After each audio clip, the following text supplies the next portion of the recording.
আসসালামু আলাইকুম, নমস্কার। সকলে আশা করি ভালো আছেন।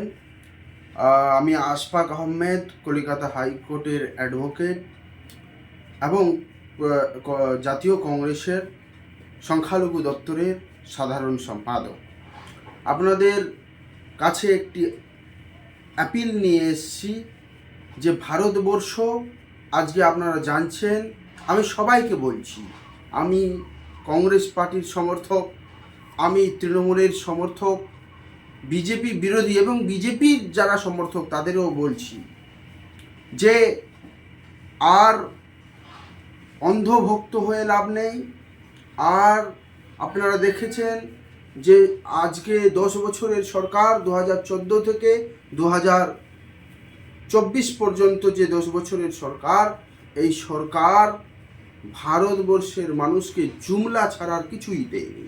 আজকে আমরা নিত্য নতুন জানতে পারছি কি করে মোদিজি ঘোটালা করেছেন, ইলেকট্রাল বন্ডের মাধ্যমে কোটি কোটি টাকা নিয়েছেন। আমরা জানতে পারছি ভারতবর্ষের মানুষের স্বাস্থ্যের সঙ্গে কি খেলা খেলেছেন। ভারতবর্ষের মানুষের স্বাস্থ্যের খেয়াল না রেখে 400 কোটি টাকা ঘুষ নিয়ে ইংল্যান্ডের একটি কোম্পানির মাধ্যমে, যে নিজে স্বীকার করেছে ইংল্যান্ডের কোর্টে যে কোভিশিল্ডের নামে আপনাকে আমাকে ভ্যাকসিন দিয়ে আমাদের জীবন এবং মরণকে একটা মরণের দিকে এগিয়ে নিয়ে চলে গেছেন। সেই মোদি, নরেন্দ্র মোদি ভারতবর্ষের ভালো করতে পারবে না।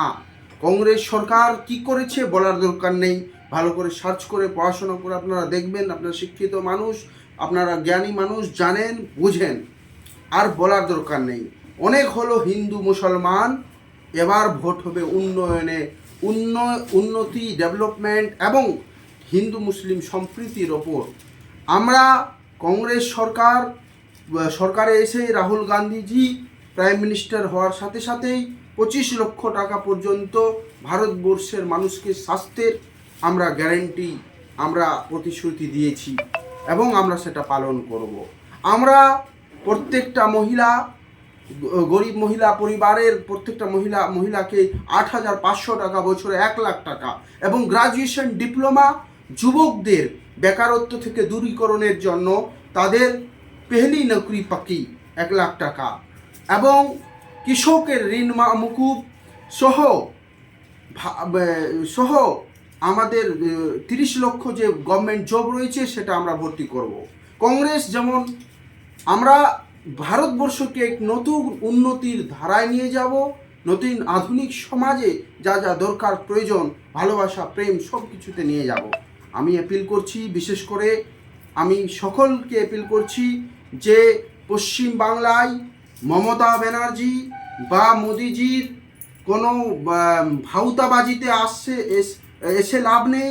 বিশেষ করে আমি আমার মালদার জনগণকে বলছি, আপনারা ঈশা খান চৌধুরীকে এবং মুস্তাক আলম সাহেবকে, এনাদেরকে ভোট দিয়ে জিতিয়ে রাহুল গান্ধীর হাত শক্ত করুন।